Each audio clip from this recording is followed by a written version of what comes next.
Boa tarde a todos, sejam bem-vindos.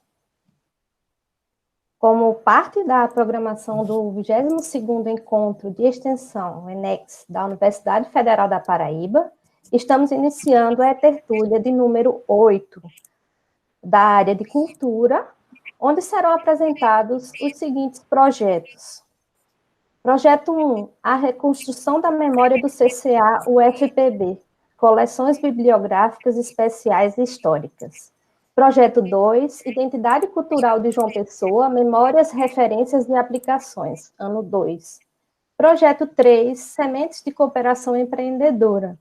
E projeto 4, Trapo, Tradução e Poesia, Trapos de Poesia para um Mundo em Frangalhos. Meu nome é Nelly Pedrosa, sou a mediadora dessa sala. Em nome de mim, de toda a organização do ENEX, eu dou as boas-vindas a todos os participantes que irão apresentar seus projetos, e aos professores avaliadores, a professora Joerila Barreto e o professor Josevando Barros. Sejam bem-vindos, professores. Eu vou pedir para a assessora desligar o microfone dela, obrigada, e vou chamar o primeiro projeto que irá se apresentar, que é o projeto A Reconstrução da Memória do CCA-UFPB, Coleções Bibliográficas Especiais e Históricas. Sejam bem-vindos os alunos que vão apresentar o projeto.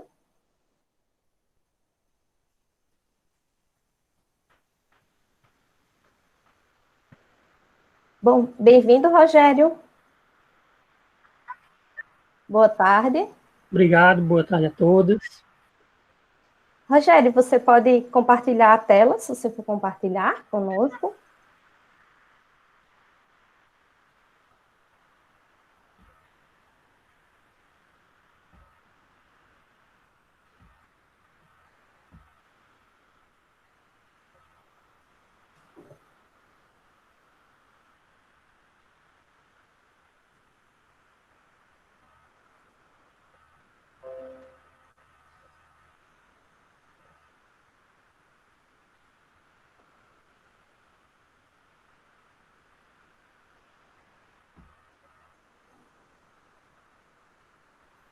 Você tem a opção de compartilhar apenas uma janela.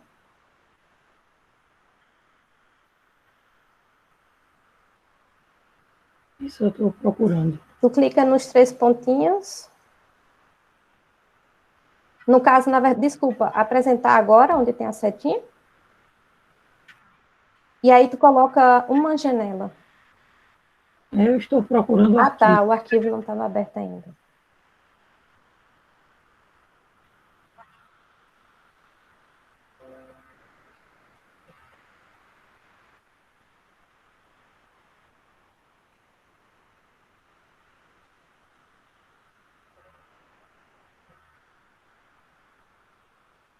Eu acho melhor a gente passar para o próximo enquanto ele procura o arquivo, né? Porque senão vai acabar o tempo dele e ele não acha esse arquivo.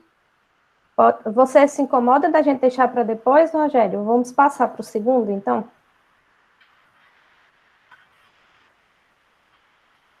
Não pode passar.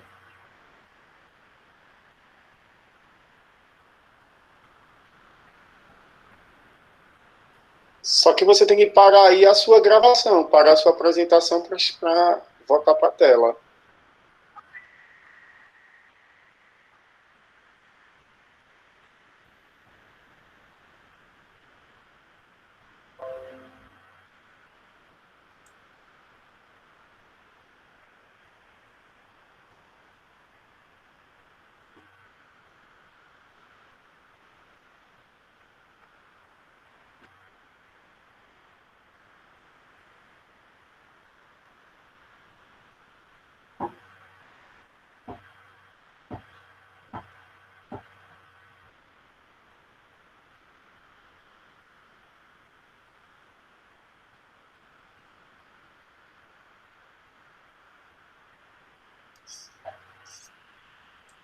Pronto. Será que caiu a internet de Nelly? Desculpa, eu estava com o áudio desligado, minha internet não caiu, não. Achei que tinha caído. Tá bom, então. Então, vamos passar para a segunda apresentação, tudo bem? O segundo projeto a se apresentar é Identidade Cultural de João Pessoa, Memórias, Referências e Aplicações, ano 2. Rogério, por gentileza, tu pode desligar a tua câmera? Ok, o teu áudio. Fernanda, compartilha para mim, por favor. Sara e Fernanda. Vou sim compartilhar, que tinha dado uma travada aqui.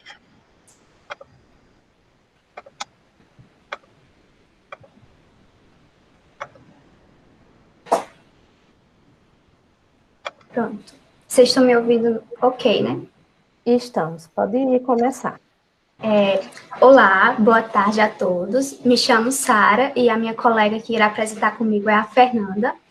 Somos alunos do curso de Arquitetura e Urbanismo. A Fernanda está no P4, eu estou no P5. Fazemos parte do projeto de extensão Identidade Cultural de João Pessoa, Memórias, Referências e Aplicações, sobre a orientação do coordenador e professor Clebe Barros.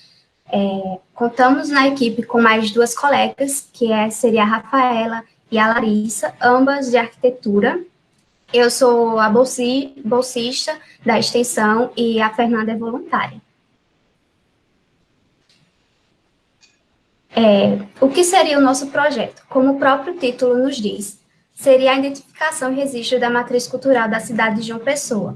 Tem como objetivo principal gerar um catálogo de referências culturais e estéticas da cidade, servindo de base e inspiração para artesãos, designers e criativos da cidade, na sua produção e expressão cultural local.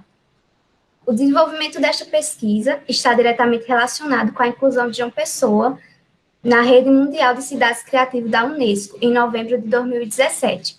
Assim, para a produção, houve um apoio da parceria da UFPB com a Prefeitura Municipal de João Pessoa, que consolidou na criação do LABIM, que é o Laboratório de Inovação e Cultural da cidade de João Pessoa, um dos principais pontos de apoio da nossa pesquisa e extensão. Pode passar. Em questões de adaptações que ocorreram devido à pandemia, a gente pode citar as reuniões que antes eram presenciais e passaram a ser via o Google Meets.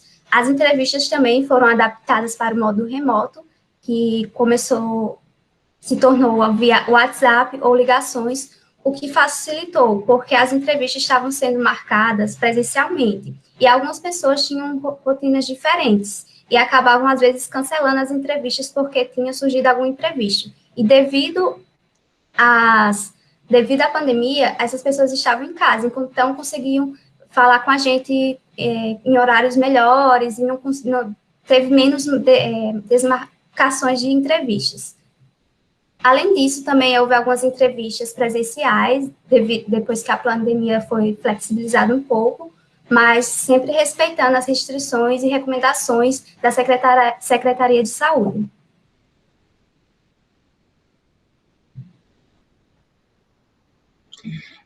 Em relação à metodologia do projeto, primeiramente foi realizado entrevistas presenciais e remotas com 150 pessoas de 4 grupos focais.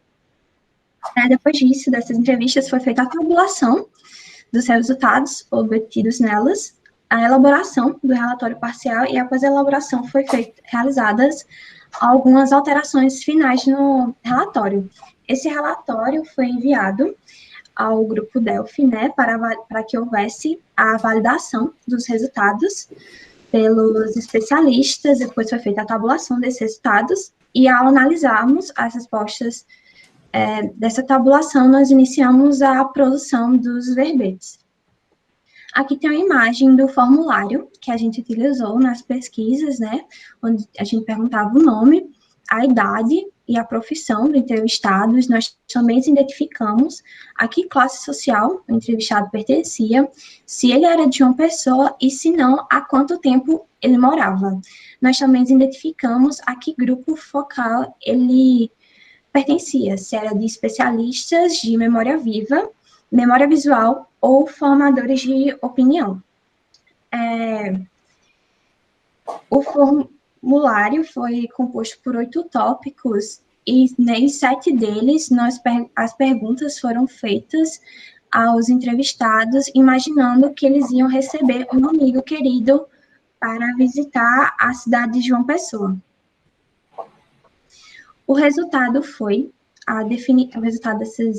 do formulário foi a definição de 48 elementos da arquitetura, contexto urbano, gastronomia, paisagem, entre outros, que serão transformados em ícones para serem utilizados como insumo da comunidade criativa para gerar produtos com a memória e referência de João Pessoa.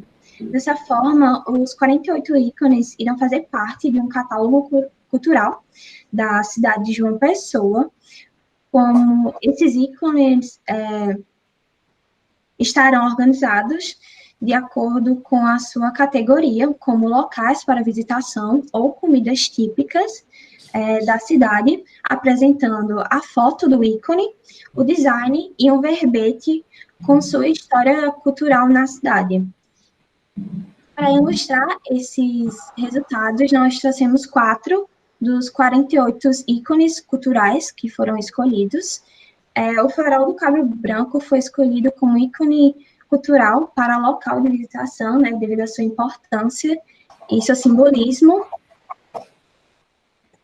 Outro ícone cultural que foi escolhido para local de visitação foi o Centro Cultural São Francisco, uma vez que o Centro Cultural constitui um dos mais notáveis testemunhos do Barroco no Brasil.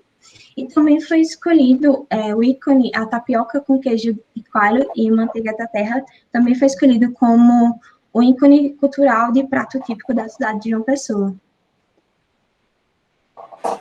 Como a Fernanda estava comentando sobre os ícones, sobre a nossa fauna, foi citado bastante o bicho preguiça, que está muito presente na Mata do Buraquinho, que também foi um dos resultados tabulados como paisagem urbana. Mas o bicho preguiça tem sido avistado em muitas áreas urbanas da cidade, por isso os entrevistados acabaram comentando sobre ele, e essas áreas, principalmente nas rodovias e na própria UFPB. Com isso, o nosso objetivo principal do projeto, que era a catalogação desses ícones, foi alcançado, gerando um total de 48 ícones, como o Fernando comentou. Está sendo desenvolvido a identidade gráfica desse catálogo, que servirá de referência cultural e visual para artistas locais, artesãos, turistas e a própria população em si. E a importância desse catálogo é que ele vai ser o primeiro catálogo do Estado a impulsionar também a produção cultural e identidade da nossa cidade, além de favorecer o Estado em si, que servirá como documento para a Unesco, para a manutenção do título de João Pessoa como cidade criativa. A extensão, ela não só permitiu que a gente tivesse conhecimentos na nossa profissão, que no caso a gente faz o curso de arquitetura, que está muito interligado com cultura também local, com a cultura das pessoas, como também para quem não conhece João Pessoa, principalmente a gente eu que não sou daqui, tive uma maior aprimoração, um maior aprofundamento, e conheci coisas que eu não sabia, não conhecia da cultura local, e permitiu também o fortalecimento social e cidadão com a comunidade, porque a gente teve um maior contato com essas pessoas. E sobre as ODSs, a gente acabou abordando as ODSs do objetivo 8, que é trabalho decente e crescimento econômico, que está interligado com o crescimento local da cidade, impulsionando a cultura. O objetivo 12, que seria o consumo e produção responsável, que seria uma produção responsável da nossa cultura, a gente ia propagar a nossa própria cultura.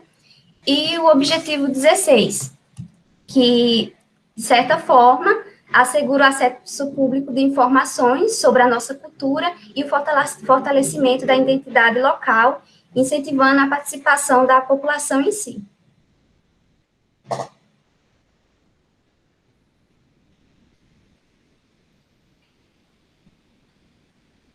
Bom, creio que as meninas apresentaram seu projeto, né? Obrigada. Vou passar a palavra para o professor José Vandro começar suas considerações. Boa tarde, eu sou o professor José Vandro, tá? E parabéns, Sara, Fernanda, pelo projeto, que é muito bonito, tá? Identidade e cultura de uma pessoa, memória, né? E esse projeto me lembrou um projeto que, na época que eu estava no ensino médio, trabalhando com meus alunos de ensino médio, apesar de eu ser professor de matemática, mas eu sempre tive um lado puxado para a cultura, né? Sempre gostei da cultura. E a gente trabalhava muito com isso, assim, era no interior da Paraíba, uma cidade chamada Picuí, a gente estava resgatando a memória de Picuí, ou seja, a gente queria saber o que é que as pessoas mais de idade, elas traziam, né? Sobre o surgimento da cidade, a cultura da cidade. Então a gente fez essa pesquisa de campo, a gente ia para a rua, a gente filmava. E aí eu pergunto isso a vocês. Vocês falaram um pouco aí da visualização, da memória visual que vocês falaram. Só que não ficou claro para mim quem é o público-alvo de vocês, como foi que vocês foram para a rua. Na rua não poderia, né? Porque a gente estava no estado de fica em casa. Mas quem era esse público-alvo e qual era a memória histórica que vocês conseguiram resgatar das pessoas? Né? Esse público-alvo era jovem, eu acho que não ia trazer tanta lembrança, né? E aí eu queria saber quem é esse público-alvo de vocês e que vocês relatassem um pouco depois sobre qual o fato mais que impactou vocês. Essa é a minha pergunta.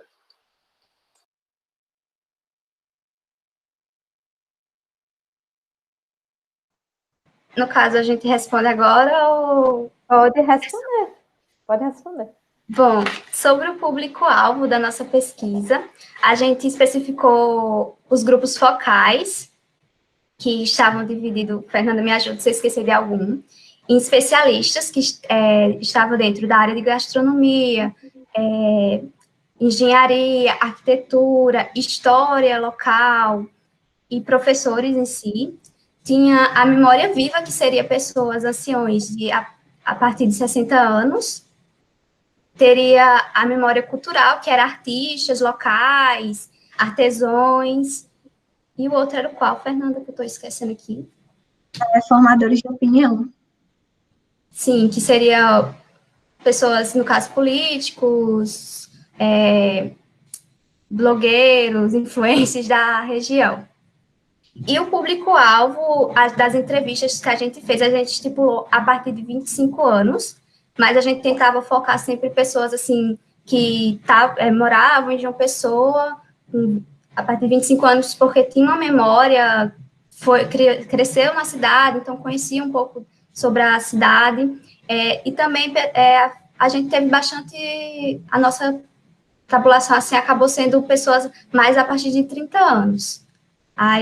E bastante pessoas, no caso, anciões. Tá bom, professor José Vandro, suas perguntas foram respondidas? Sim, foi. Agora ficou mais clara a ideia. Parabéns, Sara e Fernanda. Obrigado. Então, vou passar a palavra para a professora Joerilo.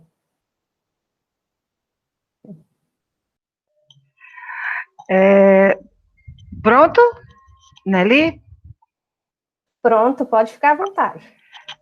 Eu fico muito, muito, muito emocionada quando eu vejo trabalhos que vão nessa linha do resgate das memórias, porque eu sempre me lembro, e já vi isso em outras situações, que um povo que não tem suas memórias guardadas e registradas e passadas, não existe, não tem uma identidade, não é nada.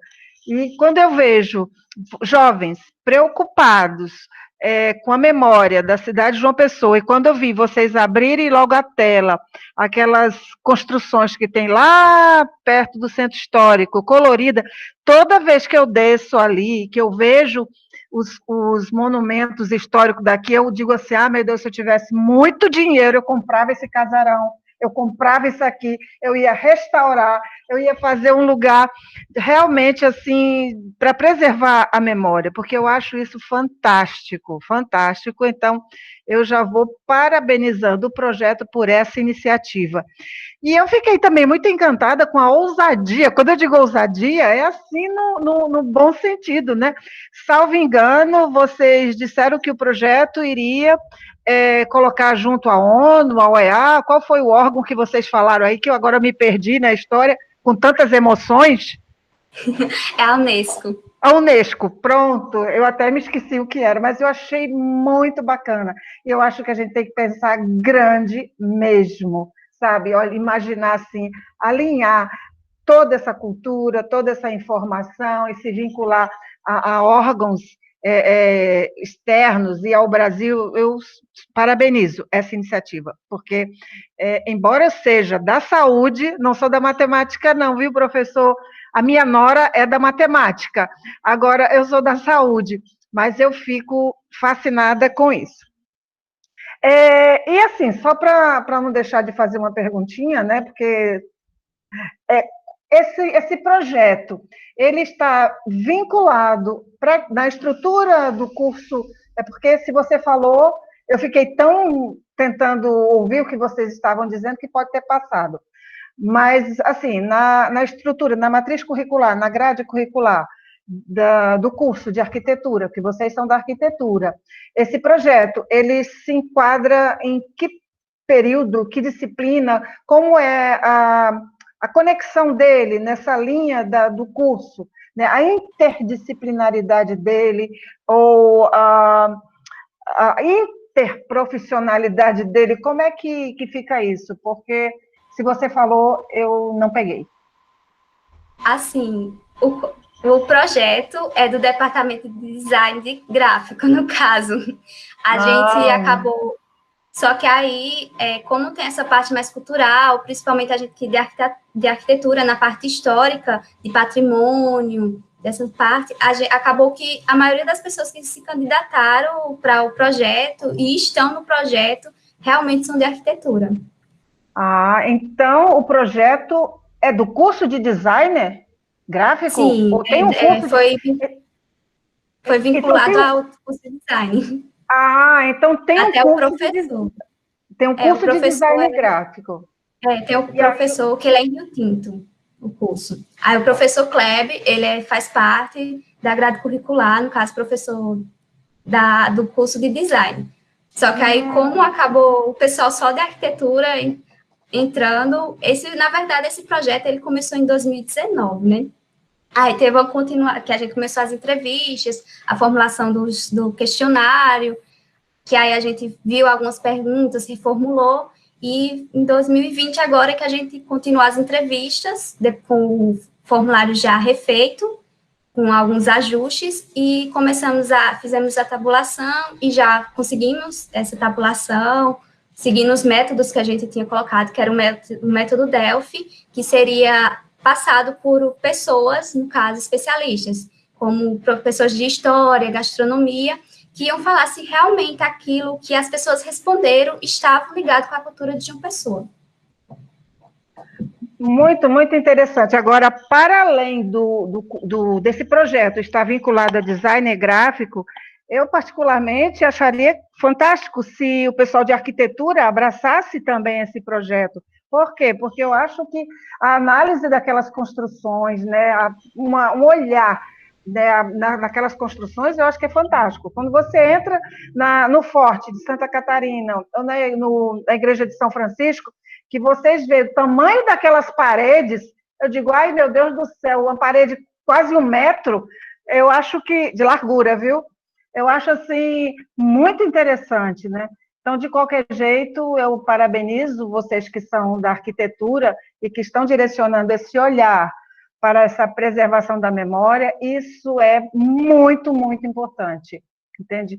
E peguem isso, estimulem lá no curso de arquitetura, porque eu fico sempre me lembrando, eu particularmente eu gosto de história, eu gosto de arqueologia, eu gosto desses temas, e eu fico imaginando, nós podemos ver as pirâmides hoje, mas se por acaso nós tivermos um blackout enorme no planeta e as ondas eletromagnéticas não mais gravar ou registrar, o que é que vamos deixar para as futuras gerações de informação?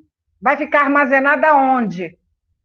Então, eu fico sempre me perguntando isso. Por isso que eu admiro muito essas construções, né? Então, parabéns, e eu finalizo a minha fala aqui.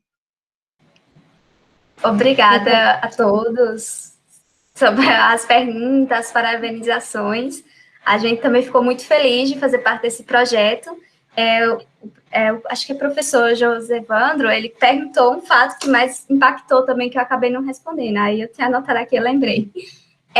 Para mim, que não faço parte da cidade, que não sou da cidade, foi literalmente conhecer a cultura. Eu ainda não tive alguns pontos do centro histórico mesmo, como a professora Joelila falou, eu não conhecia, e quando eu fui procurar saber, o pessoal falando, né, comentando, eu fui procurar ver a edificação e realmente é algo magnífico, a pessoa fica encantada, e sabendo que, tipo, em poucos locais, João Pessoa é um dos poucos locais que ainda permanecem essas edificações, que a maioria das edificações em outras cidades foram demolidas, construídos outros prédios, então, realmente, para mim, foi uma satisfação estar fazendo parte desse projeto. Fernanda, quiser falar algo? Acho que você fez muito bem do projeto. Realmente, como estudante de arquitetura e que eu me interesso muito na parte de história, eu tenho um orgulho muito grande pela história de João Pessoa, uma cidade muito antiga, com muita tradição, com muita história, e muitas vezes as pessoas da cidade não percebem a importância da própria cidade. Então, eu acho que esse catálogo vai ajudar as pessoas a entenderem a grandeza que João Pessoa é e a riqueza que ela tem cultural.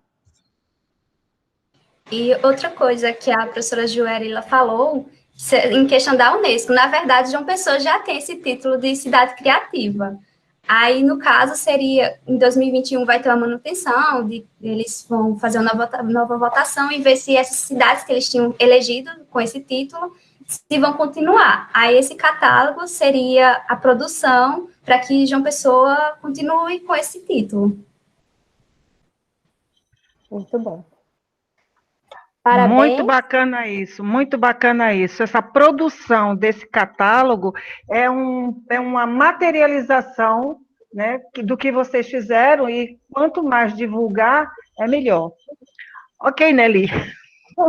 Obrigada, professora. Obrigada, professores, pela consideração que vocês fizeram. Parabéns para as meninas que apresentaram o projeto, a Sara e a Fernanda, e a toda a equipe que faz parte do projeto. Obrigada. Muito obrigada.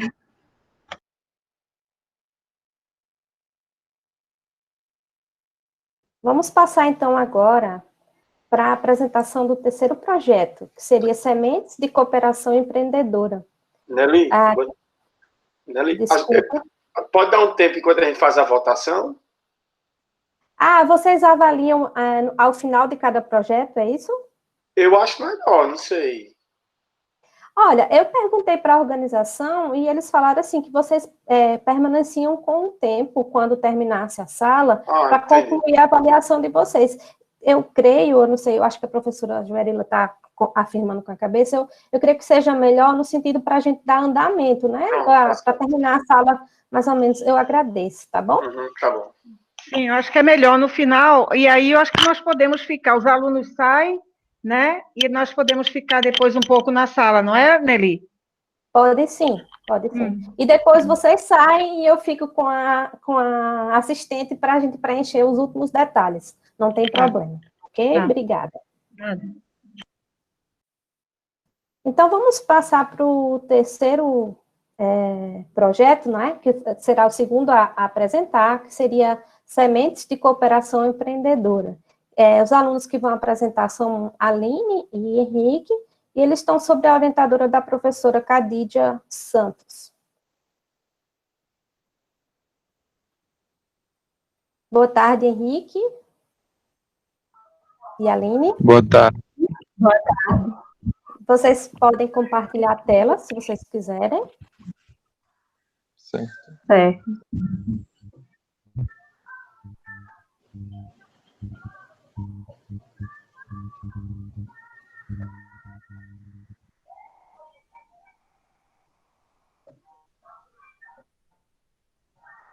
Tá ok os slides? Vocês estão conseguindo visualizar? Está carregando. Estamos sim. Pode colocar no modo de apresentação tela cheia.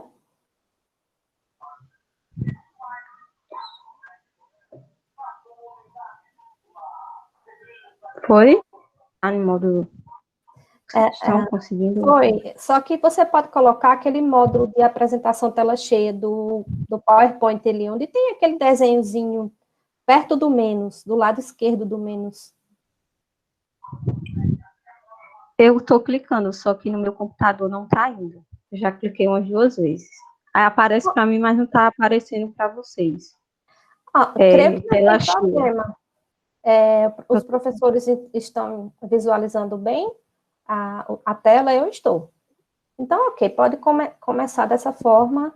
Aline, fique à vontade para apresentar o projeto.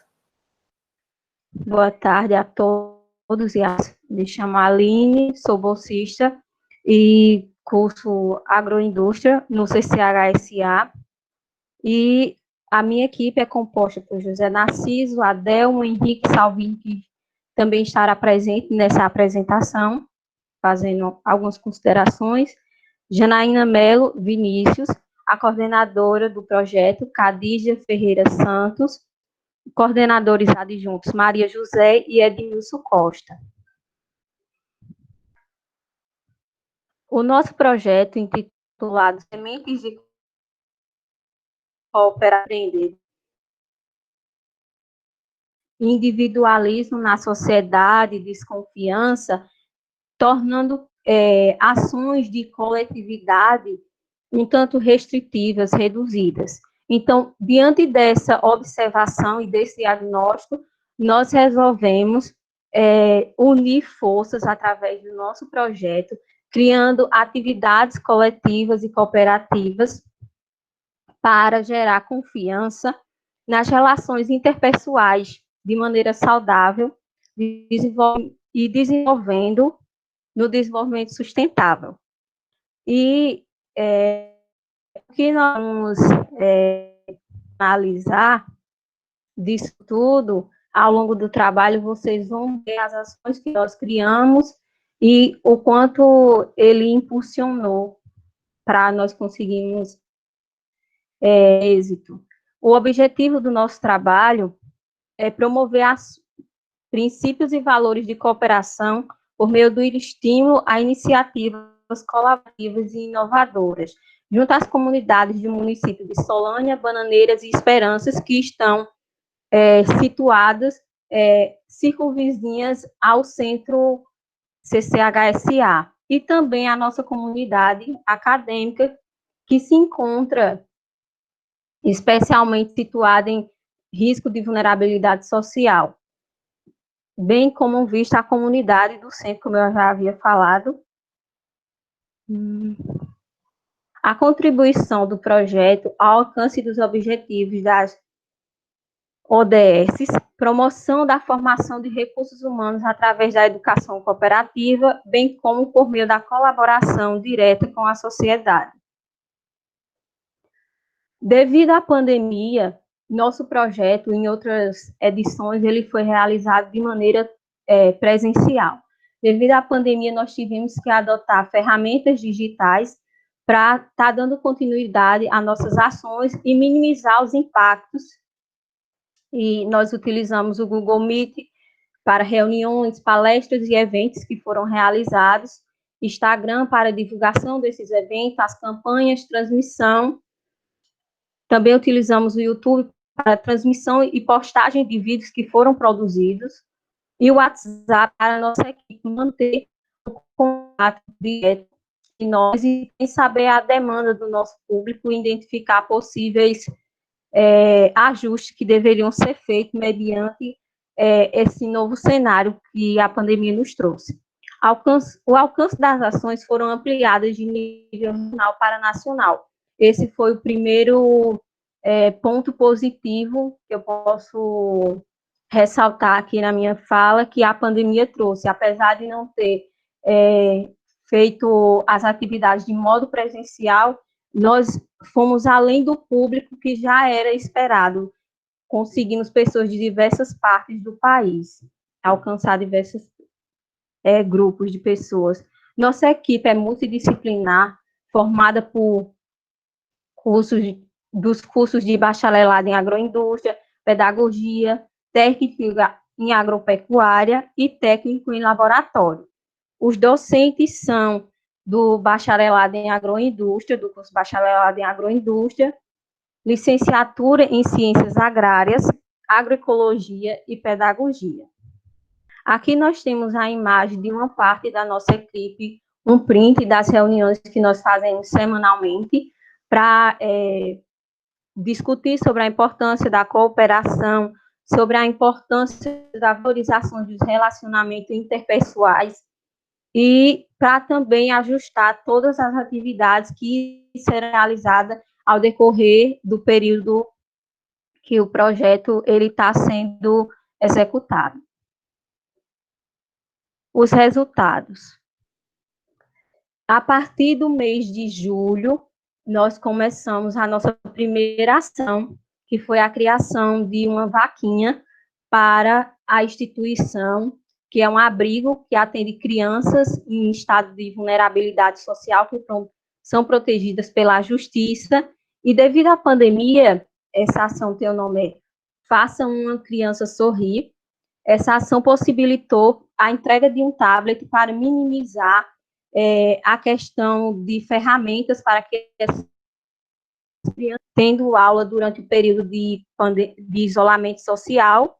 Então, o projeto, ele juntou fundos para sanar, no primeiro momento, essa questão da falta de um aparelho para eles estarem acompanhando as aulas. E, posteriormente, criamos a vaquinha para construção de uma sala de estudos, onde vocês podem ver, tem um folder da campanha e os dados para que as pessoas possam vir fazer suas doações e também, caso necessário, entrar em contato, porque nós temos informações nas nossas mídias sociais, como Instagram e etc.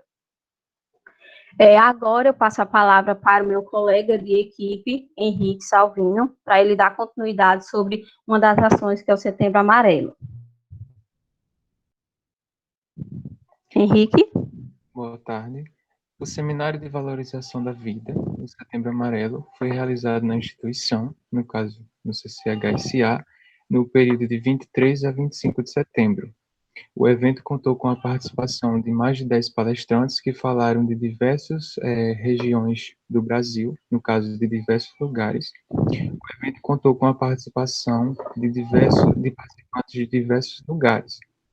No caso, a gente obteve um número satisfatório de participantes e também de inscrições.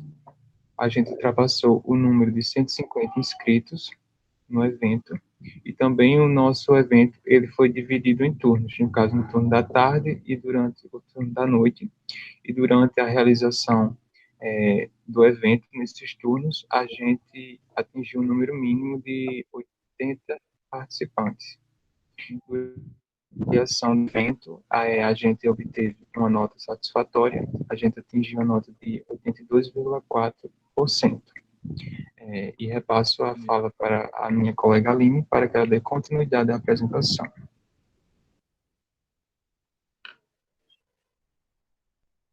Voltando às ações do Sementes de Cooperação, mês de julho, nós servimos para ação em homenagem aos docentes do nosso campus, foi produzido e declamado por todos da nossa equipe, o poema Ser Professor de Luiz Fernando de Arruda, onde nós gravamos individualmente e utilizamos plataformas digitais para fazer a junção e enviar para os recursos humanos para que eles pudessem compartilhar com os docentes do nosso campus.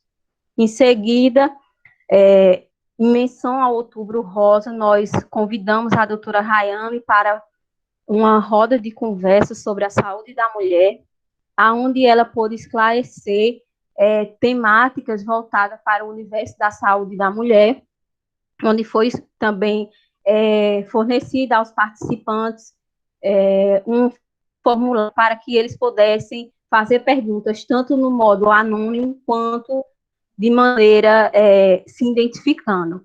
E nós recebemos bastante feedback positivo dos nossos ouvintes, dos participantes do evento. Aqui tem uma foto, durante o nosso evento, em média de 30 pessoas estiveram presentes, e foi muito importante para a equipe prestar esse serviço à comunidade de um modo geral, não só a comunidade acadêmica circunvizinha, mas de todo o país. Também, no dia 28, dia do servidor, nós realizamos a gravação de outro vídeo para homenagear os servidores do campo, da UFPB, Campus 3, e também declamamos um poema. Aqui temos um print de toda a equipe. No Novembro Azul está programada uma palestra sobre a saúde do homem com o doutor Eugênio Patrício. E a nossa ação Faça uma Criança Sorrir, do Abrigo Esperança, ainda continua aberta para que nós arrecademos fundos para a construção da sala de estudos.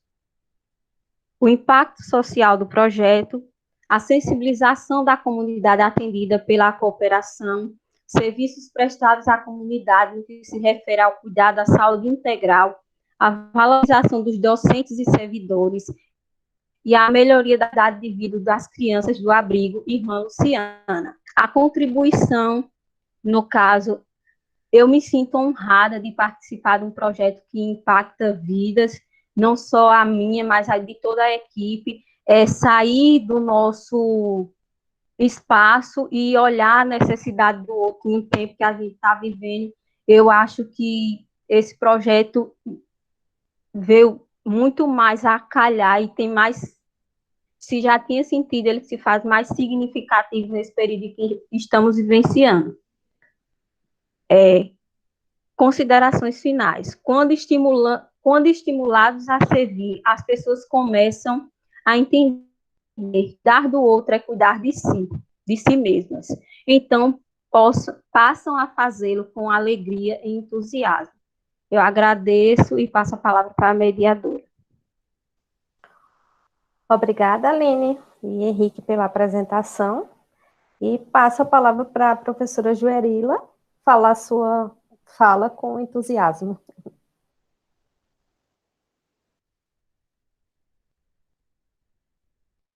Pode ligar o áudio, por favor, professora?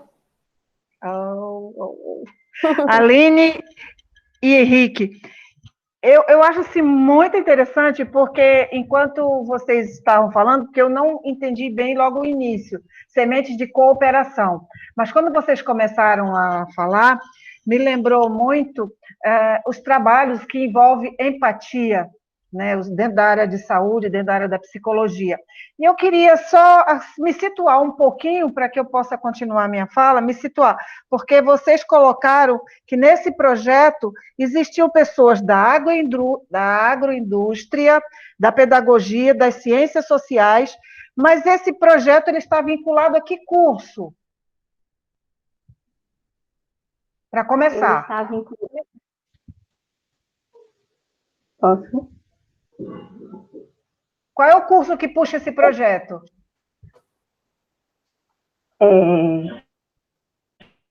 O departamento O teu áudio está cortando, Aline. Vou pedir para o Henrique responder por ti, tá bom? É para a Aline desligar a câmera dela para diminuir a resolução?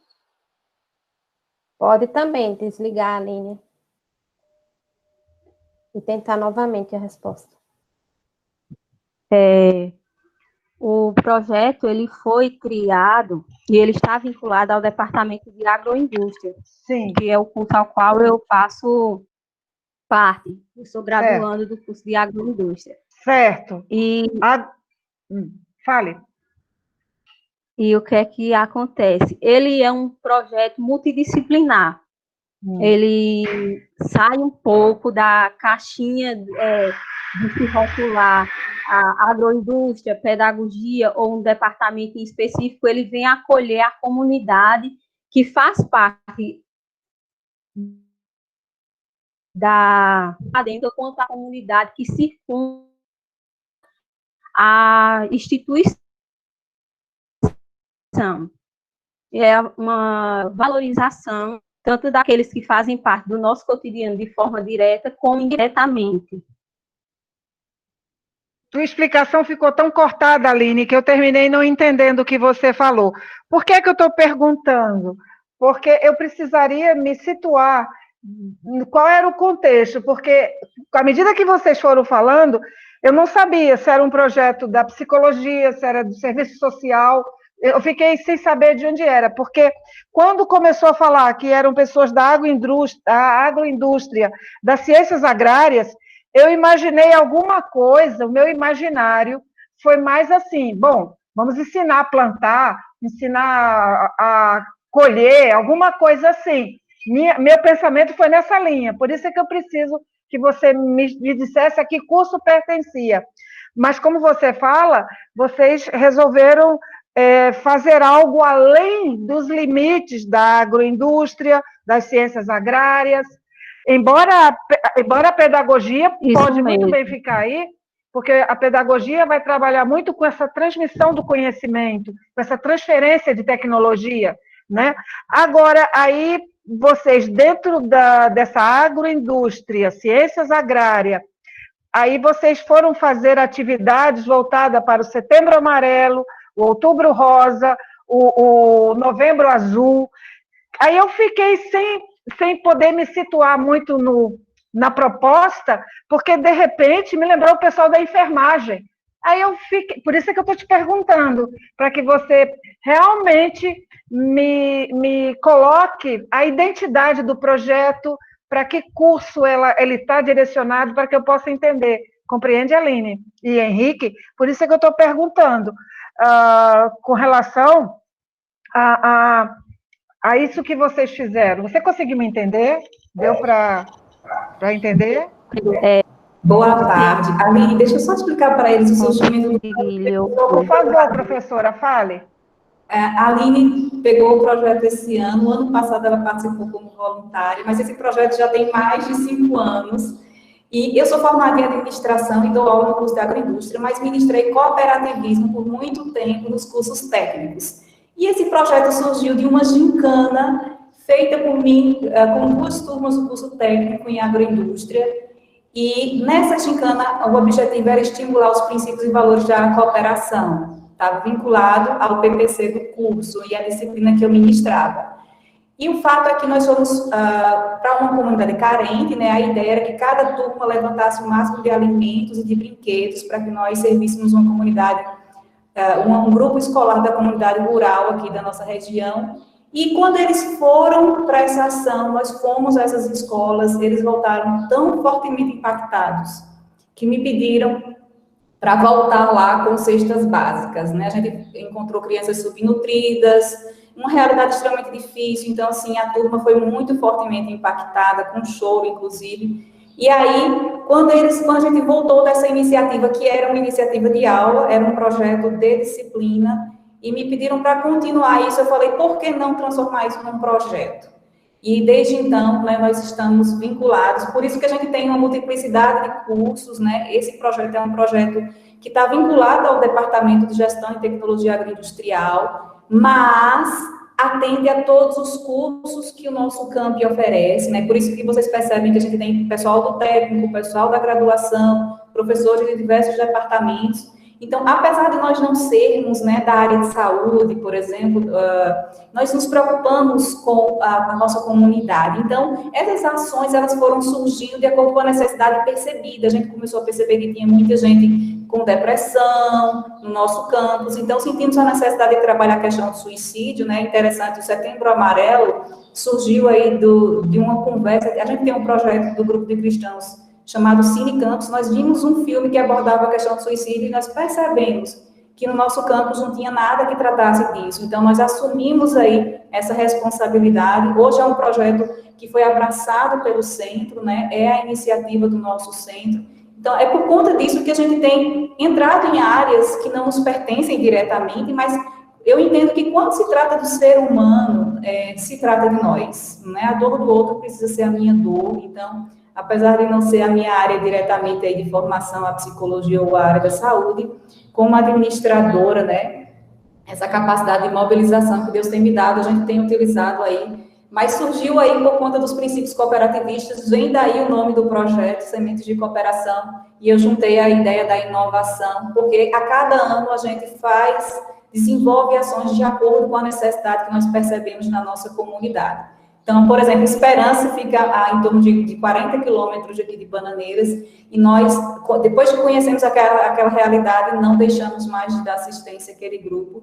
Então, é muito do sentimento da necessidade da comunidade. Eu acho que eu esclareci agora, se não pode ficar à vontade, tá? Estou à disposição.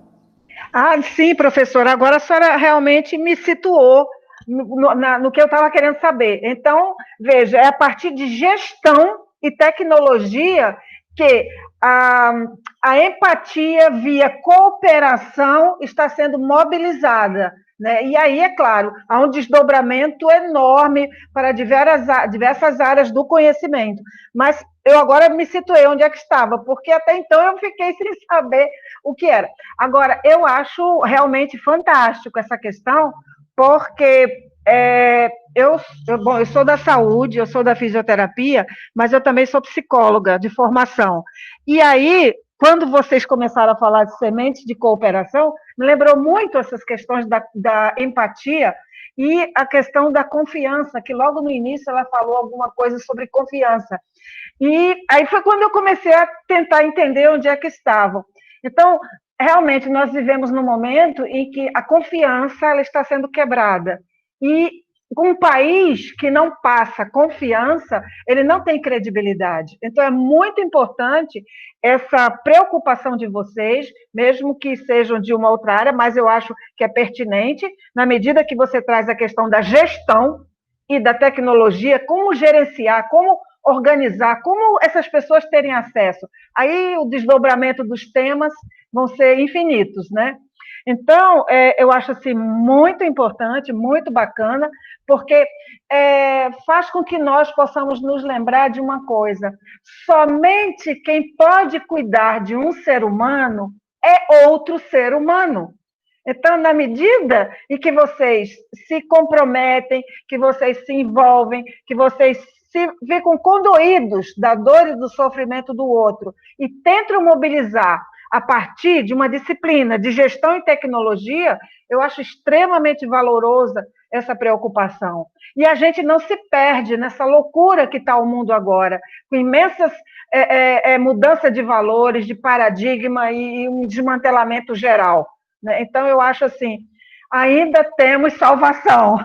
Então, parabéns por estarem preocupados com essa dor do outro, mesmo a partir da agroindústria, das ciências agrárias, mas eu acho que é o viés da gestão, é como organizar, como fazer com que essas pessoas, e mobilizar os alunos para que cuide, né? Então, eu acho que só pode cuidar de outro ser humano, um ser humano.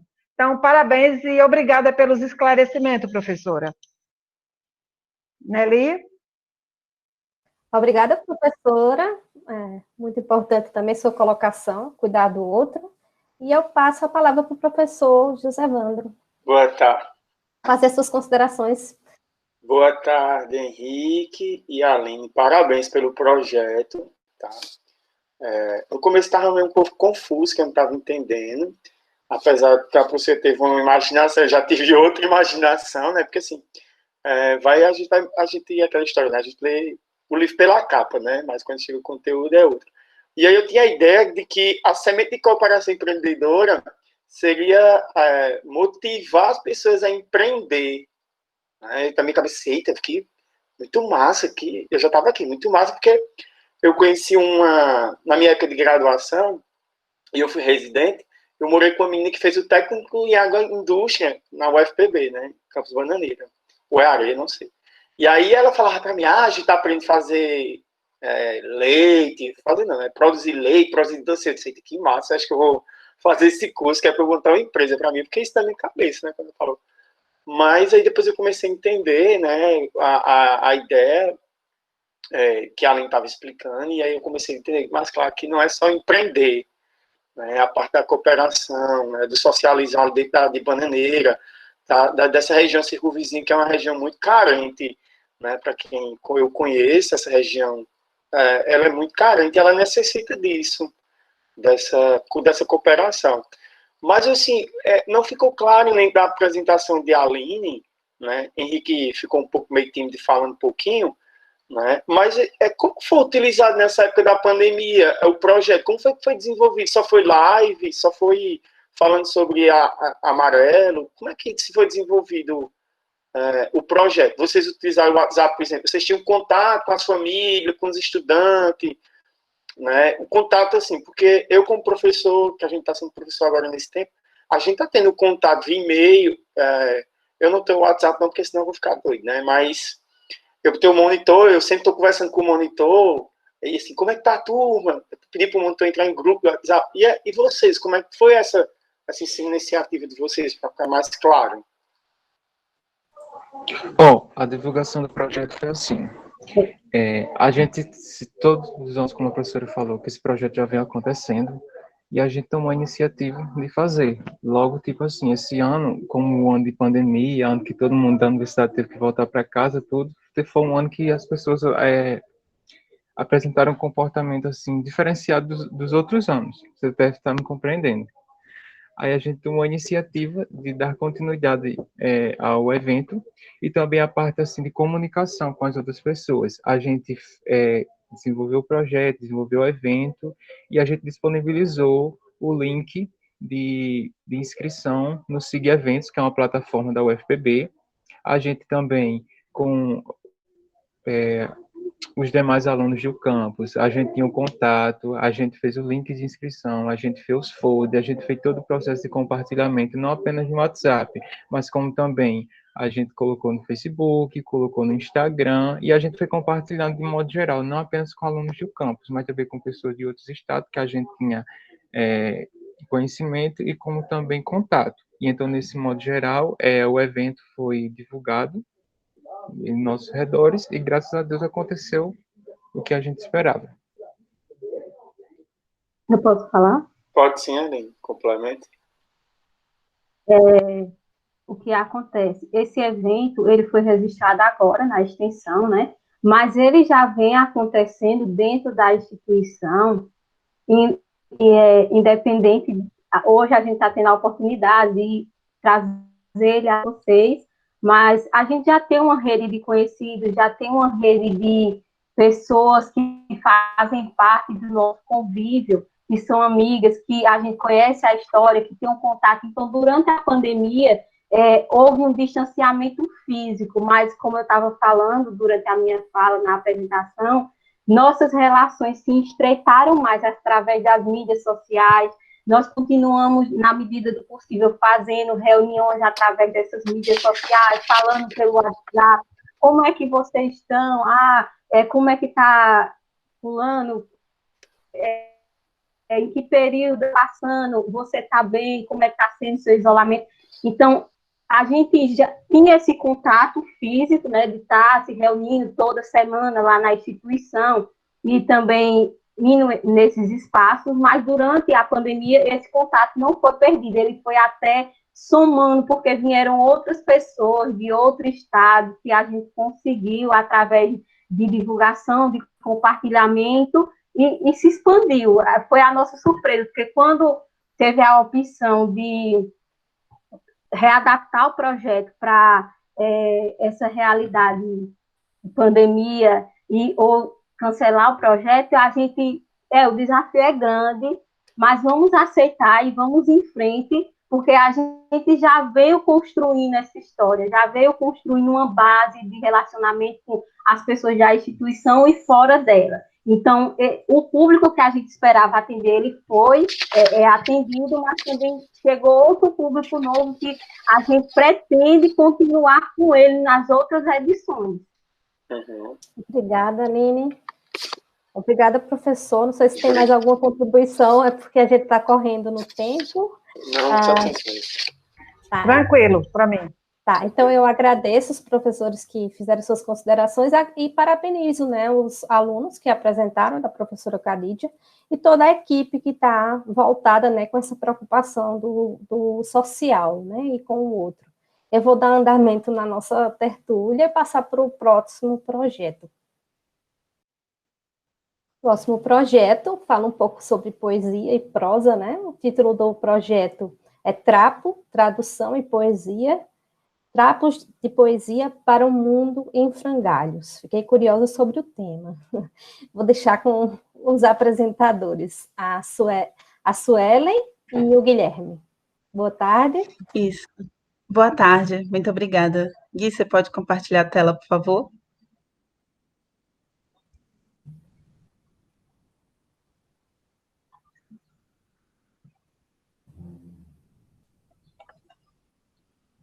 Todo mundo consegue visualizar bem os slides e me ouvir bem? Positivo, fica à vontade. Ok, então eu vou começar. Boa tarde a todos e todas. Meu nome é Suelen Gentil. Eu sou formanda do curso de tradução e voluntária do Projeto Trapo. Tenho aqui comigo meu companheiro de projeto, Guilherme Meira, que é formando do curso de Leia e voluntário do Projeto Trapo. E também está presente o nosso coordenador, o professor José Feres. E a gente veio aqui para apresentar um pouquinho do nosso projeto. O nome do projeto é Trapo, Tradução e Poesia, Trapos de Poesia para o Mundo em Frangalhos. Além de nós, como integrantes, também temos como integrantes os estudantes e as estudantes Janete Fernandes, João Gomes, Lindeberg de Andrade, Luiz Fernandes, Thalita Silva, Thaís Dias, Priscila Tauane, Eunice Marinho e a coordenadora adjunta, que é a professora Carla Oliveira. Nosso projeto está vinculado ao Departamento de Letras Estrangeiras Modernas, que pertence ao CCHLA, e ele surgiu em maio desse ano e tem como objetivo de pesquisa o estudo, a leitura e a tradução da poesia. A gente mantém um quadro bem interdisciplinar. O nosso projeto está vinculado ao DELEM, mas os nossos integrantes ele compõem um quadro vasto, e com o objetivo de enriquecer a nossa pesquisa, enriquecer o nosso trabalho, e visto que o principal objetivo para participar do nosso projeto é que a pessoa se interesse pelo nosso objeto de estudo, que é a leitura e a tradução de poesia. Então, por exemplo, os nossos integrantes e as nossas integrantes, eles vêm de áreas como letras, tradução, leia, história e até da área de saúde. Um ponto importante do nosso projeto também é que ele já foi planejado desde a sua concepção para o formato online, através das reuniões semanais que acontecem pela plataforma Google Meets e pela divulgação do nosso trabalho nas redes sociais, e especialmente a plataforma Instagram. Por conta disso, a gente não teve problema em adaptar o nosso projeto por conta do período da pandemia, visto que ele já tinha sido programado para funcionar nesse formato. O nosso ponto principal de pesquisa, a gente busca trabalhar com gênero poético para além daquela estética literária canônica e que seja exclusivamente verbal. Então, além disso, a gente busca também trabalhar com texto como slam, street art, vídeos, lipogramas, que significa você trabalhar propositalmente omitindo alguma letra do sistema da linguagem daquele texto, trechos de prosa em poesia, trechos de poesia em prosa, carta, entre outros gêneros. No momento, a gente trabalha com os idiomas inglês, francês e espanhol, e o público que a gente pretende atingir, o público-alvo do nosso projeto, são estudantes, tradutores e tradutoras, e leitores e leitoras em geral, que se interessem, sobretudo, por poesia. Os principais objetivos dos nossos projetos são, primeiro, levar obras poéticas e literárias para novos públicos, interagindo com esses públicos, permitindo a possibilidade de novas visões em cima do texto poético e fazendo, assim, a democratização do acesso à arte. Outro ponto também é contribuir com a formação e o aprendizado dos nossos integrantes e das nossas integrantes, a partir do momento que a gente sempre procura refletir e discutir o trabalho do texto poético, a função do texto poético e o processo tradutório feito em cima dele. Um terceiro ponto também do nosso trabalho é expor o trabalho de tradutores e tradutoras, que geralmente é extremamente invisibilizado. A gente faz isso visibilizando as etapas de tradução e a pessoa que está por trás dessas etapas. E, por último, a gente pretende impulsionar a arte para o mundo em frangalhos. A gente sabe que a gente está passando por uma situação excepcionalmente difícil, que poucas pessoas imaginavam que iria passar, e como nunca, a arte está sendo extremamente necessária nesse momento.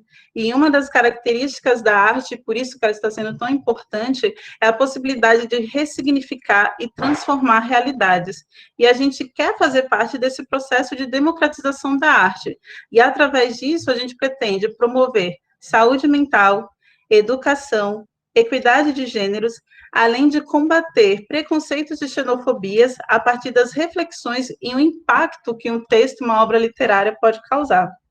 Agora eu vou passar a palavra para o meu companheiro Guilherme, que vai explicar um pouquinho sobre a metodologia, alguns trabalhos já realizados e resultados que a gente vem tendo.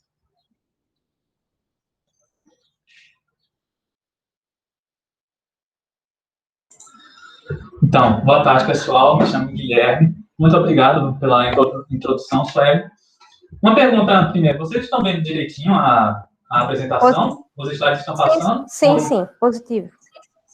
Ah, ótimo, perfeito.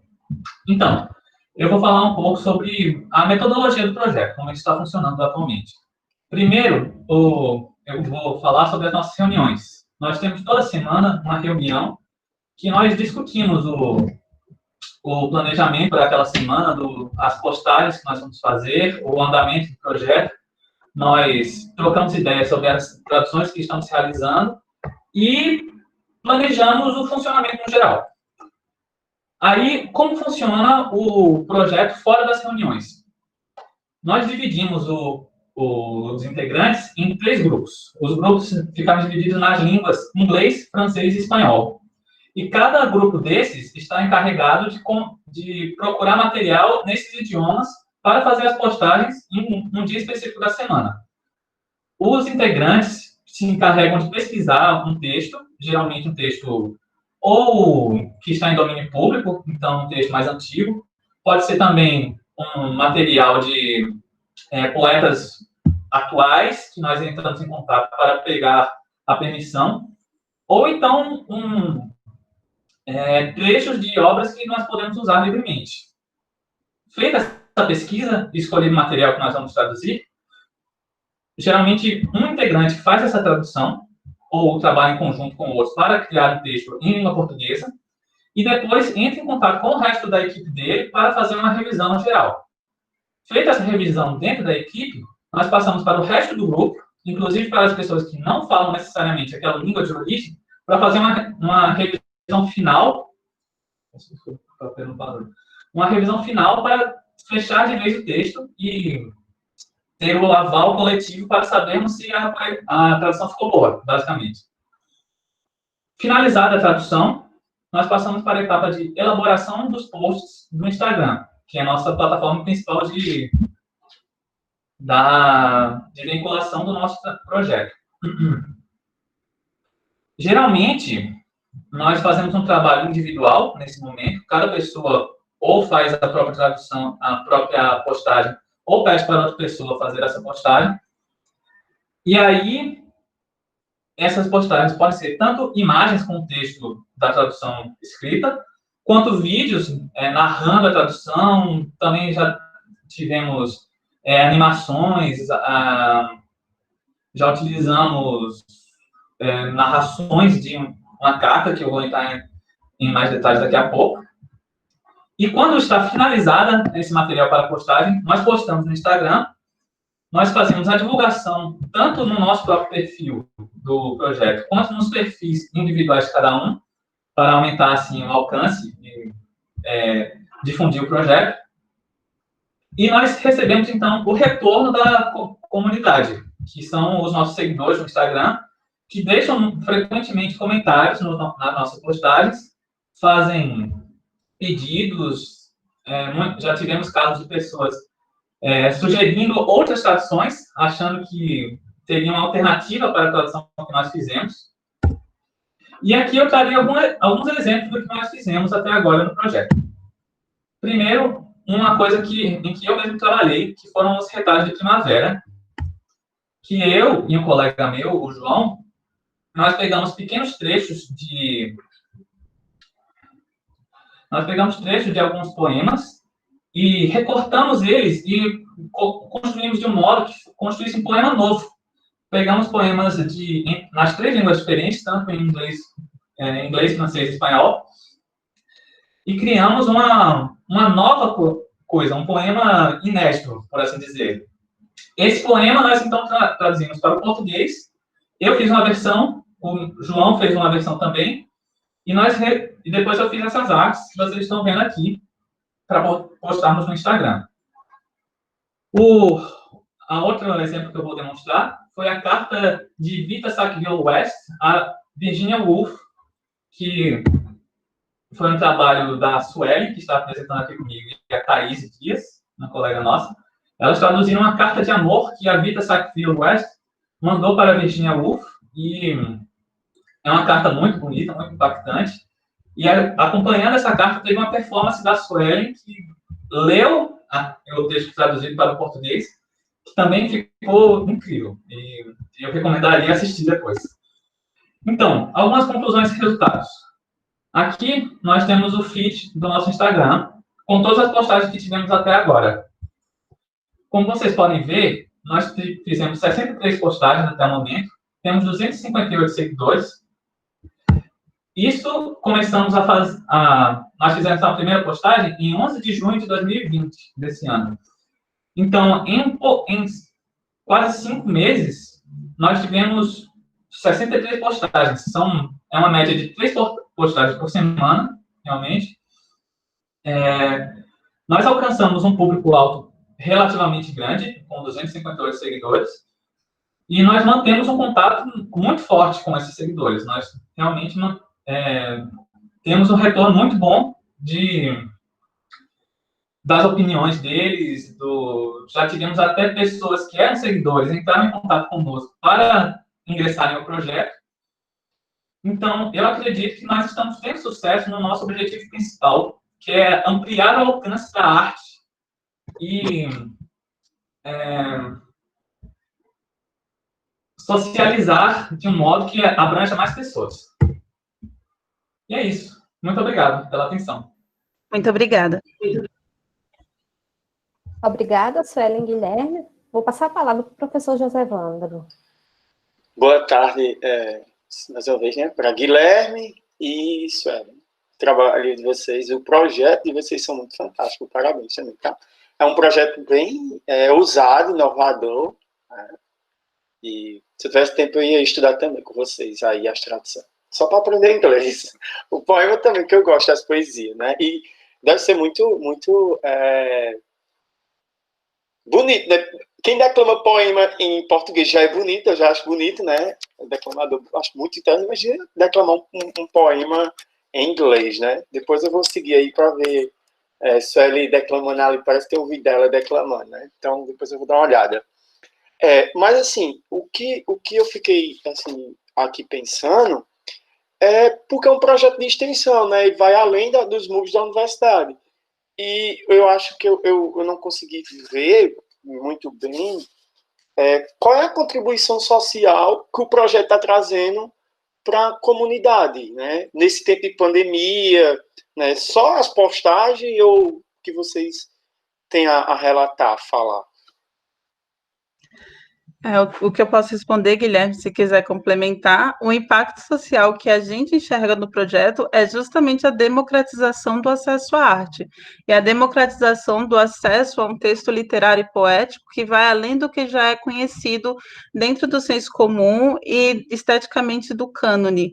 Então, a partir do momento que especialmente nesse período que a gente está vivendo agora, um período de isolamento social, um período de muito difícil, de muitas dúvidas, de muitas questões, o impacto que um texto poético e literário pode ter na sua visão de mundo, na sua concepção de si, da sua realidade, é muito grande, é muito forte, e a gente tem esse retorno do público. Por exemplo, na carta que a gente trabalhou a tradução, e eu declamei essa tradução, a gente perguntou se as pessoas queriam ver a resposta, porque existe a resposta de Virginia Woolf para Vita, e a gente teve esse retorno. Muita gente comentou e mandou direct dizendo que queria ver a resposta e que a carta era belíssima e que teve até um comentário de que alguém precisava ler essa carta. Então, através disso, a gente já vê um impacto social. É um impacto individual que, no macro, a gente sabe que está tendo um impacto social, realmente pelo poder transformador e impactante da arte. Guilherme, se você quiser complementar. Porque, assim, eu vi também uma oportunidade muito grande nesse projeto, como eu também já fui professor do ensino médio, né, do ensino da educação básica, esse projeto de vocês é muito lindo, é muito bonito, assim, e dentro das escolas públicas, tem muitos alunos que gostam da literatura inglesa, né, americana, assim que fala.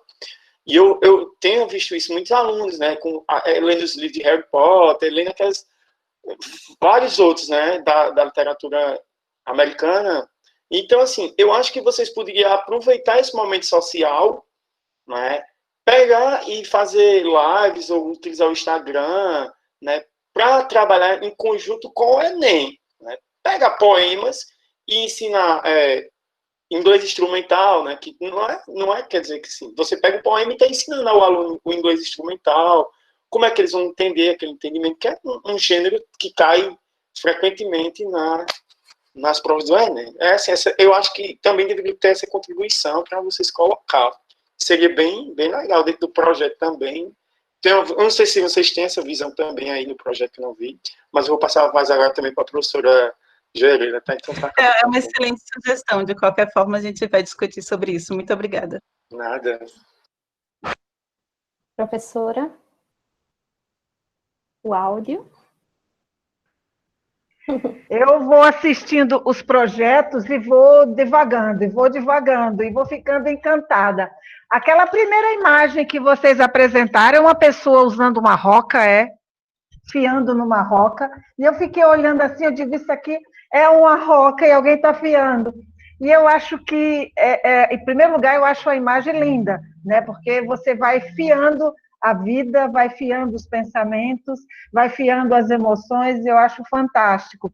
E eu achei muito interessante o que vocês falam com relação à saúde mental e as questões ligadas nesse âmbito, né? Foi saúde mental, foi a questão da homofobia, o que foi que vocês falaram mais?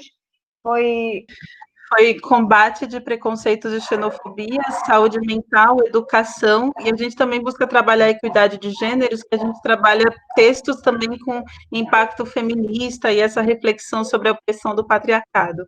Eu acho fascinante esse eixo, entende? Porque eu acho que é muito importante trazer isso. Uma das coisas assim que eu vi, aí eu me lembro da psiquiatra brasileira que trabalhava com arte, o nome dela agora me fugiu, que até a Glória Pires interpretou o papel dela, né? Quando eu me lembrar, eu falo. E eu achei muito interessante essa utilização da arte para a saúde mental, para combater isso que vocês falaram. Eu achei assim que é um viés muito importante e que precisa e pode ser cada vez mais solidificado, né? E com relação a essa questão da poesia, recentemente eu estava assistindo no jornal a abertura de um espaço de arte e as pessoas desesperadas para irem, para verem. Então as pessoas realmente sentem fome de arte. A arte, ela tem uma capacidade de permitir a saúde mental. Então, eu acho assim, muito interessante essa, como é que eu vou dizer, essa linha de pensamento, isso que vocês colocaram, em termos que podem ser fortalecidos, e especialmente com relação à poesia. Enquanto vocês vão falando, eu vou me lembrando, eu acho que é um poeta meio assim, que não vai escrever como você escreveu. Eu vou seguir para depois ver a sua poesia, viu? Mas eu estava me lembrando do livro O Profeta, que eu tive a oportunidade de ler, e aí eu estava aqui pensando, já que você falou em uma carta, né, a resposta a uma carta, e de repente eu me lembrei de Khalil Gibran, eu digo, oxe, a maneira como ele escreve, eu preciso depois dar uma olhadinha no que a Trapo está produzindo lá de poesia. Então, assim, eu não estou assim, de imediato querendo fazer uma pergunta, mas reforçando isso que vocês falaram, no sentido de que no projeto de vocês, já que ele vai continuar, que eu espero, e também na produção lá no Instagram, que vocês realmente vão direcionando cada vez mais esse olhar para a saúde mental, para as questões de gênero, o combate à homofobia e outras questões, porque eu acho isso fantástico, né? E muito, muito importante. Então, na verdade, eu não vou ter uma pergunta, mas muito mais um reforço, já que o professor já pediu os esclarecimentos dele. Então, parabéns. Agradeço demais pelas observações, muito obrigada. E, por favor, visite nosso perfil e faça sugestões. Estamos sempre abertos a sugestões de novos textos, novos poemas, novas possibilidades. Ficamos extremamente gratos. Muito obrigada. Muito obrigado mesmo, professora. Muito obrigado aos dois professores pelos comentários. E fico muito emocionado também com essa recepção, porque nós também somos muito apaixonados pelo projeto, pelo que a gente está fazendo. Parabéns para vocês e todos que fazem parte da equipe do projeto. É só relembrando que eu gostaria que vocês ficassem na sala para que a gente possa fazer um registro da imagem de vocês no final, tá? Agora vamos passar para o último projeto, que seria o primeiro, né? Que é o nosso colega Rogério vai apresentar, que é a reconstrução da memória do CCA, o FPB, coleções bibliográficas especiais e históricas.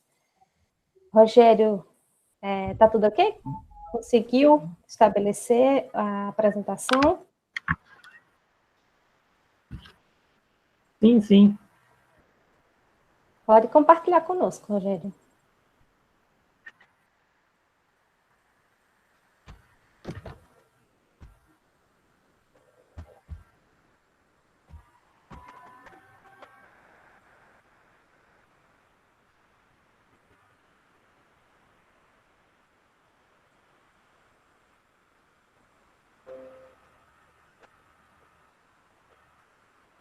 Aparece para vocês? Clique em cima, abre o PowerPoint para você, aparece sim. Onde tem ocultar, você pode clicar nessa barra de baixo, ocultar. Por favor, só essa barrinha que tem ocultar aí, que está no meio da tua apresentação embaixo, coloca ocultar. Aí, sim. Pronto, Rogério, tudo ok. Pode falar? Ok? Tudo ok. Boa apresentação para você. Ok. Obrigado. Boa tarde a todos. Sou o bolsista Rogério. Falar para vocês desse projeto de reconstrução da memória do CCA-UFPB, Coleção Bibliográfica Especiais Históricas, que é uma iniciativa da direção do CCA-UFPB, bem como da Biblioteca Setorial Francisco Tancredo Torres, do mesmo centro. Nossa equipe é vasta, né? São agora 10 pessoas. Oficialmente o projeto são 5, né? Entre coordenador, bolsista e voluntários, juntamente com esses outros, forma aí essas 10 pessoas. Temos alguns aqui na sala, como o Edilson e o Ronaldo. Bom, o Centro de Ciências Agrárias tem aí 84 anos de história, né? E boa parte das memórias estavam um pouco dispersas. De acordo com o Ferraz de 2014, a biblioteca ela tem uma função muito importante, que é manter a história local. E também nós temos que considerar que as nossas memórias, embora não sejam individuais, elas têm uma marca indelével de uma coletividade. E falando do CCA, é um lugar de memória. Memória coletiva de 84 anos da primeira instituição laica de ensino superior do nosso estado. Mas as memórias dessa instituição estavam totalmente dispersas, como vocês podem ver nessa imagem. Alguns documentos que representa essas memórias totalmente destruídas. Essa primeira imagem representa exatamente isso. Outros registros dessa memória estavam totalmente dispersos, bastante deteriorados, precisando de um tratamento e de um ambiente adequado para acervos, né? Não havia nenhuma climatização, não havia nenhum acondicionamento adequado. Então, por isso que esse projeto veio objetivo, né? Reconstrução da memória institucional, acadêmica, cultural, social e histórica do Centro de Ciências Agrárias a partir do acervo de coleções especiais. Especificamente, nós objetivamos higienizar, selecionar, identificar e organizar os documentos bibliográficos segundo categorias pré-definidas em coleções especiais, descrever e analisar os livros e documentos e divulgar os achados para a comunidade acadêmica, usando aí diversas estratégias, como temos feito nos últimos 2 anos e meio, quase 3 anos. Esse projeto está em seu 3º ano. Isso demonstra aí a importância, né, desta ação extensionista. Então, nosso procedimento metodológico geral do projeto é o seguinte: nós organizamos esses documentos, montamos coleções documentais, tomamos os cuidados de guarda e preservação, higienizamos esses materiais, né, elaboramos fichas de diagnóstico e inventariamos esses documentos. E, a partir daí, organizamos mesas redondas, exposições fotográficas, exposições documentais, exposições a respeito de personagens que fazem parte dessas coleções.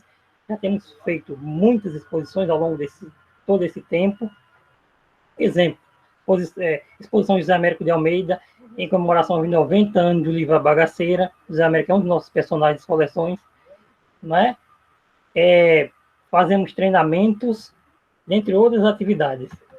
Então, nosso passo a passo mais detalhado é o seguinte: coletamos acervos, transferimos esses acervos que estavam dispersos em várias salas e maltratados, né? Organizamos esses acervos a partir de cada suporte, montamos coleções especiais e estabelecendo aí critérios para a guarda, separando esse material por coleções, organizando em estantes adequados de metal, construindo caixas para acondicionamento, caixas em cartolina, higienizamos item por item, a partir de uso de instrumentos como pincéis, álcool gel, pano, espanador, muitos deles utilizando até uma mesa de higienização que está em um dos pontos, uma das salas do Centro de Ciências Agrárias na qual trabalhamos. Criamos uma ficha de diagnóstico para cada documento, né, em que constam informações sobre o estado de conservação, possíveis intervenções que esse documento vai precisar, registro de marca de proveniência, outras informações relevantes. De onde esse documento terá vindo. Nós procuramos nesse material essas marcas e registramos nessa ficha. E aí estamos criando, ainda está em andamento, o inventário de todos esses materiais, entre cartas, livros, fotografias e jornais, muitos dos quais estão situados entre o século XIX e a nossa década. Só que em 2020, esse projeto sofreu uma alteração, né? Foi readequado por conta da pandemia. O público-alvo também mudou. O público-alvo, que anteriormente eram alunos do Campus 2 e população da cidade de Areia, alunos das escolas públicas de Areia, turistas, né? Nos vários pontos turísticos que a Areia tem, nós mudamos esse público-alvo, ficamos com os discentes do Centro de Ciências Agrárias, mas profissionais da área de conservação, de acervo, da biblioteconomia, e outras pessoas que eventualmente vieram a ter contato com nossos links, nossas chamadas para participar das nossas ações. Então, em 2020, nós realizamos todas as reuniões online, a partir das quais, em parceria com outros projetos da biblioteca, nós articulamos uma série de atividades, como pesquisas, com divulgação e resultados no Instagram, criamos o nosso Instagram, criamos uma própria equipe para nos comunicarmos, criamos um grupo de WhatsApp para estabelecermos essa comunicação, publicamos resultados no site da biblioteca, do CCA, como vocês verão mais adiante. Realizamos webconferências pela plataforma RNP. Duas grandes webconferências marcaram o nosso projeto, que foi com a professora Bernardina Freire, da UFPB, e com o professor da Unirio, Fabiano Cataldo. E realizamos entrevistas, objetivando reconstruir essa memória do CCA. Essa grande entrevista se deu com o professor Daniel Duarte Pereira, do Centro de Ciências Agrárias, né? Ela foi realizada pelo YouTube. Criamos também o nosso canal no YouTube, para expandir, para levar a população de Areia, da Paraíba e a todos os discentes da UFPB esse resgate da memória do CCA, que estava, muitas memórias das quais estavam esquecidas por longas décadas e que nós recuperamos. Podemos recuperar. Realizamos oficinas de treinamento no programa Canva e no Word. No Canva, que é um criador de design, nós precisávamos criar designs para nossas publicações, e o Word, tivemos treinamento no Word para agilizar a produção de nossos textos, não é? E também parceria com outros projetos, treinamos no Word, né? Como formatar TCC, Trabalho de Conclusão de Curso. Do outro lado aqui do fluxograma, nós temos outra ação deste ano, que foi, continuando mesmo online, com o tratamento dos acervos documentais. Tratamos um material do acervo Tancredo Torres. Como foi isso? Um membro da equipe foi até as coleções do CCA, com todos os cuidados necessários, e escaneou uma série de documentos, por exemplo, as cartas, e enviou por e-mail para cada membro da equipe. A partir daí, esse membro da equipe tinha que digitar essas cartas em Word, respeitando todas as linhas e todas as marcas que elas têm, para que fosse, né, montado um instrumento de pesquisa, um fundo arquivístico, que mantivesse a memória desse senhor Tancredo Torres, como ex-funcionário do CCA. A partir daí, nós apresentamos essas cartas internamente entre os membros do nosso projeto e dos demais projetos da biblioteca, e estamos criando um catálogo dessas cartas para publicação futura, né? Tem algumas questões jurídicas ainda a se resolver quanto a este acervo. Então, no início do ano, nós até confeccionamos caixas de cartolina para guardar essas cartas, guardar também as fotografias, e os jornais foram armazenados, acondicionados em outro ponto, em caixas específicas. Essas fotos têm sido trabalhadas também, com confecção de caixas e preparação do inventário. Do mesmo modo, jornais, um exemplo, o jornal Oriente está sendo inventariado neste momento. Tá? Resultados de discussões. São mais de 8 coleções documentais. Vocês veem a foto aqui de alguns que já estão devidamente prontas. A maioria já estão prontas. Uma que resta de organizar um pouco de documentos é a coleção Tancredo Torres, mas as demais já estão bem acondicionadas, faltando ainda o tratamento do ambiente, né? Questões de temperatura, umidade, a se ver no futuro. Temos nessas coleções livros, mapas, registros, fotografias, objetos pessoais, jornais e outros documentos. Os achados mais recentes fazem parte desta coleção, na qual você encontra uma série de objetos pessoais dessa pessoa. Não posso dizer qual é a pessoa, questões jurídicas, mas esse acervo é riquíssimo, tem documentos lá do século XIX até os nossos dias, que nos possibilitam reconstruir um pouco da história da cidade de Areia, onde está o CCA, e reconstruir a história de ciências agrárias. Como você vê aqui, esses são documentos, nós encontramos documentos que remetem ao século XIX, e que nos ajudaram muito a compreender a história de Areia e do Centro de Ciências Agrárias, Antiga Escola de Agronomia do Nordeste.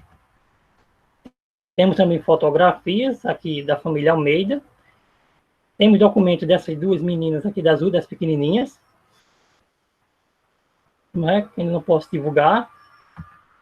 Estamos criando um fundo arquivístico para a correspondência de um dos nossos personagens, de uma das nossas coleções. Esse fundo arquivístico é um catálogo de correspondência. Nós seguimos uma série de regras para organizar informações destas cartas. Como você pode ver, é bem complexo, né? Depois digitadas, né, corretamente, essas cartas são apresentadas, o conteúdo delas é apresentado à equipe, nós resumimos as informações das mesmas e colocamos neste catálogo, nesse instrumento de pesquisa. Nós realizamos várias webconferências, como eu já falei. 2 grandes foram essa com a professora Bernardina Freire, que tratou sobre fake news em memória, e outra, que está aqui abaixo, com o professor Fabiano Cataldo, da Unirio. Né? Essas 2 webconferências renderam um público de mais de 1.000 pessoas ao vivo. Os internautas puderam enviar perguntas anteriormente aos palestrantes, né, no ato da inscrição. E também puderam avaliar as webconferências ao final com o envio de um questionário. Rogério. O questionário foi sempre bem avaliado. Tiveram mais? Você está apresentando muito bem, eu vejo a sua empolgação. E aqui também. Mas eu preciso que você termine a apresentação por conta do tempo, mas está perfeito. Só 1 minutinho para você concluir, tá bom? Desculpa. Okay. Pronto, aqui mais das nossas... Nada, aqui é mais um pouco das nossas publicações, nossas pesquisas e nossas entrevistas. Aqui é a minha pesquisa, que a partir do projeto eu tenho desenvolvido, que é um estudo de fungos associados a acervo de livros sobre a biologia. Desenvolvo essa pesquisa já há algum tempo, que está em fase de conclusão. A minha experiência extensionista é a melhor possível. A finalidade é sempre ajudar e ser ajudado. Eu recebi muito em troca, né? Afeto, sorrisos, aprendizados. Aprendi a ser mais ético, amplo saber. Tomei posse da história onde sou aprendiz e ensinante. Me foi um dos melhores momentos vividos nesta universidade. Aprendi o quão necessária é a preciosidade de um livro antigo, uma fotografia que não lembra o tempo que se foi, mas que explica muito o que somos hoje. Não podemos deixar os fatos esquecidos na linha do tempo. Eles têm que ser acessados pelas novas gerações. Este pilar de extensão acende a universidade e nos dá vida. Sai do projeto com este pensamento. O poder dos livros é o que me faz estar aqui. E é com o poder dos livros que eu vou vencer. Aqui algumas referências, nossos contatos e muito obrigado. Obrigada, Rogério.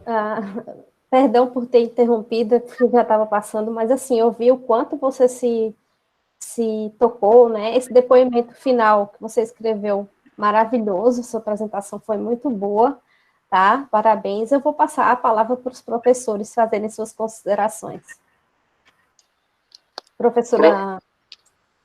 professor José Wanda, pode começar. Não, pode começar com a professora Jureli, que é melhor. Tá bom, então. Professora, por favor. Sou eu que vou falar agora, então vamos lá. E toda vez que fala em resgate de memória, eu fico emocionada, porque eu sempre acho que é fantástico.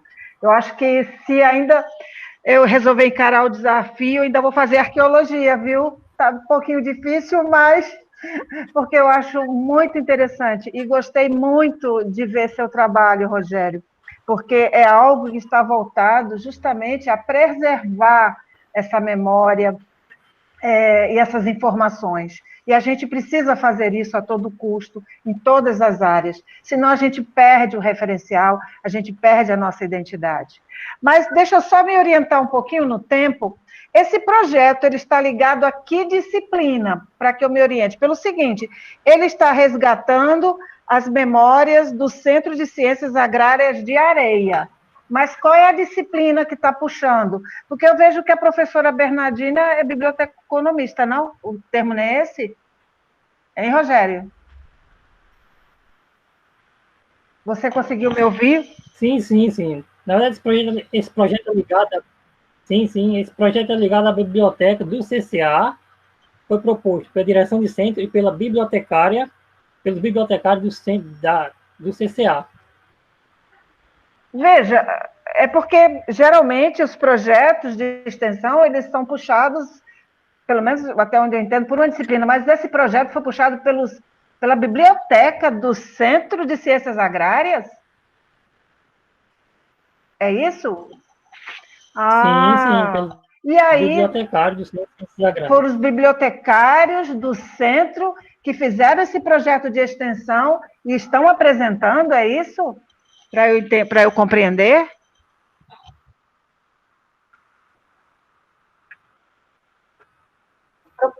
Sim, desenvolver o texto e eu fui o bolsista selecionado. Professora, a Cadidia está esclarecendo no chat que os técnicos administrativos também podem submeter projetos de extensão. Ah, tá. Agora eu estou me situando. Então, não é uma disciplina, nem um curso, mas foram os técnicos que submeteram o projeto e teve a orientação lá da professora Bernardina, que eu conheço, e todo um suporte da biblioteconomia para preservação documental. Sim. É isso? Tem também um esclarecimento do Edilson, professora, que eles desenvolvem 4 projetos de extensão lá no CCA, e ele é coordenador adjunto do projeto. Estou aqui vendo. Ah, tá. Estou me orientando aqui. E eu vejo que o grande impacto para o que você falou, Rogério, seria justamente esse resgate de toda essa documentação, a preservação dessa memória, essas informações, seria o grande impacto para a comunidade de Areia, já que o curso está lá em Areia. E é claro que para Paraíba, né? É isso, Rogério? Para Paraíba, porque se você procurar, 3, 4 anos atrás, se você procurasse o livro de inauguração dessa que foi a primeira instituição de ensino superior laica da Paraíba, você não iria encontrar. Agora, com esse projeto, você encontra. Agora, os pesquisadores têm acesso a esse documento e a outros, né, que possibilita essa reconstrução do ensino nessa escola de agronomia, como é que foram os seus primeiros passos, até chegarmos aos dias atuais. Parabéns, Rogério, por essa iniciativa, né, muito importante lá. Eu finalizo, viu, Nelly? E aí pode passar para o outro professor. Obrigada, professora. Professor José Evandro. Parabéns, Rogério, né? Todos os projetos que estão passando aqui são fantásticos, são muito bonitos, né, de se ver. E ainda mais bonito ainda quando se envolve os técnicos, né? Porque mostra que não está só no comodismo, né? Está ali também procurando crescer junto com a universidade, principalmente para a cidade de Areia. Então, eu acho muito bonito e essa contribuição, né? Que resgatar a memória, né? Que estava ali jogada pelas imagens, a gente acaba vendo o quanto estava se perdendo a história de Areia ali, né? E principalmente do campus, né? Do CCA, né? Se eu não me engano, né? CCA. Né, estava sendo apagado, esquecido ali. Né? Mas surgiu uma luz do fundo do túnel, né? Que são os técnicos junto com o bibliotecário e o bibliotecário para resgatar essa história e, além de cima, fazer também uma ponte com o curso de biologia, né? Porque eu fiquei me perguntando aqui, puxa, mas lá em Areia não tem o curso de biblioteconomia, nem arquivologia, mas aí depois ele mostrou essa contribuição que está sendo também, né? A contribuição para ele fazer a pesquisa dele de fungos. E eu achei muito interessante mesmo. Mas eu não tenho pergunta não, porque ficou bem claro o que seria a pesquisa dele, o desenvolvimento da extensão nesse caso, né? Não a pesquisa, o desenvolvimento da extensão para a comunidade acadêmica e a comunidade no geral. Então, eu só tenho a parabenizar a todo mundo e a todos do projeto, tá? E parabéns, Nelly. Pode ficar lá. Obrigado. Parabéns, Rogério, pela apresentação e pelo projeto, muito importante para nossa sociedade da Paraibana, né, como um todo.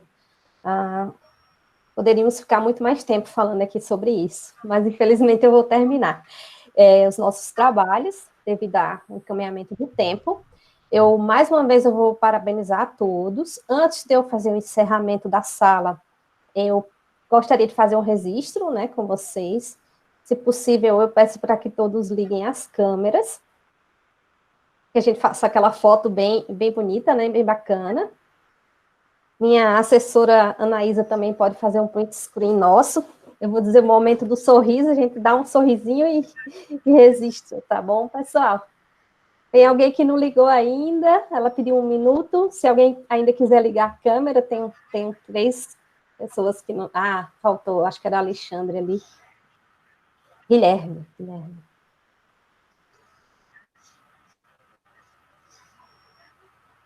X? Acho que foi, né?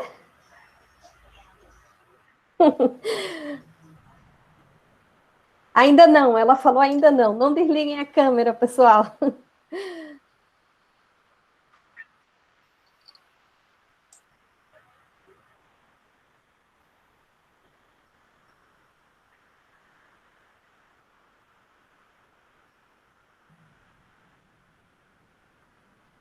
Foi. Então, vou agradecer a todos, vou fazer minha pronunciamento final, né? E quando eu peço para os professores permanecerem na sala, tá bom? Mas o restante, eu gostaria de agradecer imensamente pelos trabalhos, foi um momento muito bom de troca de experiências, né? No Enex, essa tertúlia apresentada por todos vocês. Então, eu vou declarar como encerrada essa tertúlia, junto com todos os colegas, né, agradeço também os apresentadores dos projetos e também os avaliadores, a assistente de sala também, que junto comigo fez a administração e a mediação dessa tertúlia, de número 8, da área de cultura, dentro do Enex 2020, promovido pela Coordenação de Programas de Ação Comunitária, COPAC, da Pró-Reitoria de Extensão PROEX, da Universidade Federal da Paraíba. Assim, damos por encerrada esta atividade. Tchau a todos, muito obrigada. Tchau, parabéns a todos. Todos os projetos. Tchau.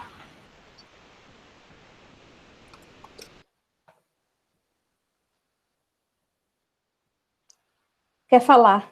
Tá fechado teu áudio, professor.